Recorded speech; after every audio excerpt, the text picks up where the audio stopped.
Welcome dear viewers, प्यारा नाज़रीन अस्सलाम वालेकुम. Welcome to Learners Point. Learners Point में आवाजो भलीकार है. Today we are learning the letter and its types. अज असीं अखर ऐं जा किस्म सिखी रहिया आहियूं. तंहिं करे असांजो पहिरियों सुवाल आहे What is letter? अखर छा आहे? Answer: A letter is basic unit of any language. जवाब: अखर कंहिं बि ॿोलीअ जो बुनियादी एको आहे. फॉर एग्जाम्पल मिसाल तौर ABC to Z. मिसाल सिंधी में जेकॾहिं वठूं त अलफ बे खां वठी ये ताईं. जेकॾहिं तव्हां ॾिसो हिते ABC में 26 जेके टोटल निशानियूं आहिनि उहे ॿोलीअ बुनियादी एका आहिनि, उहे अखर आहिनि. जीअं सिंधी में 52 निशानियूं आहिनि उहे ॿोलीअ बुनियादी एका आहिनि, उहे अखर आहिनि. इन जो आम मिसाल असां हिकिड़ी आम भित सां वठंदासीं. जीअं भित सिरनि सां ठहियल हूंदी आहे ऐं सिरूं मिली करे मुकमल हिकिड़ी भित ठाहींदियूं आहिनि. ऐं जीअं भित जो बुनियादी को सिर थी, अहिड़े हिसाब सां इंसानी जिस्म सेल सां ठहियल हूंदो आहे, जीव घड़े सां ठहियल हूंदो आहे. हज़ारे किरोड़े जीव घड़ा मिली करे इंसान जिस्म ठाहिनि था. उहो असां जिस्म जो बुनियादी को आहे. तीअं ॿोली जो बुनियादी को अखर आहे. अञा जेकॾहिं आम तव्हां मिसाल ॾियां मादे जो, त मादे जो नंढे खे एटम चइबो आहे, उहो बुनियादी को आहे. हाणे असांजो ॿियो सुवाल आहे What are types of letter? अखर जा कहिड़ा क़िस्म आहिनि? Answer: There are 3 types of letter. They are. जवाब: अखर जा 3 क़िस्म आहिनि. उहे आहिनि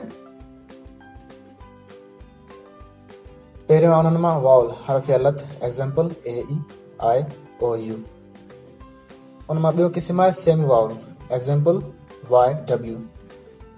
इहे वाउल आहिनि ऐं शर्त फ़र्क़ु इहो हिकिड़ो आहे त जीअं एलिफेंट जो 4 ई सां निकिरे थो ऐं उन जो 4 सिंधी में अलफ़ सां निकिरे थो. अहिड़े हिसाब सां अम्ब्रेला जो 4 जी यू सां अचे थो त उन जो 4 बि अलफ़ सां निकिरे थो. पर जेकॾहिं साॻियो यू यूनिवर्सिटी जे अॻियां ॾेई छॾियूं त उन जो 4 ये सां निकिरंदो. तंहिं करे उहो वाउल न थियो. मतिलबु त वाउल जो पंहिंजी जॻह ते उन जो सही इस्तेमालु आहे. उन लाइ असां तव्हांखे ॿी हिकिड़ी वीडियो तयारु करे ॾेई रहिया आहियूं, उनखे तव्हां ज़रूरु वॉच कंदा.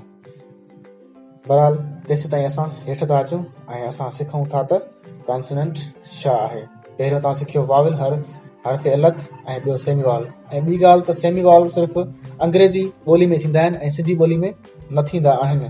तंहिं करे असां सिंधी ॿोली उनजी सिंधी मीनिंग न लिखी आहे, सेमी वावल ई करे असां लिखियो आहे.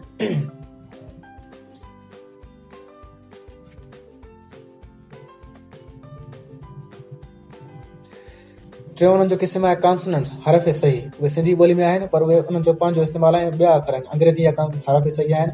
BCDFGHKLMNPQRSTVXZ.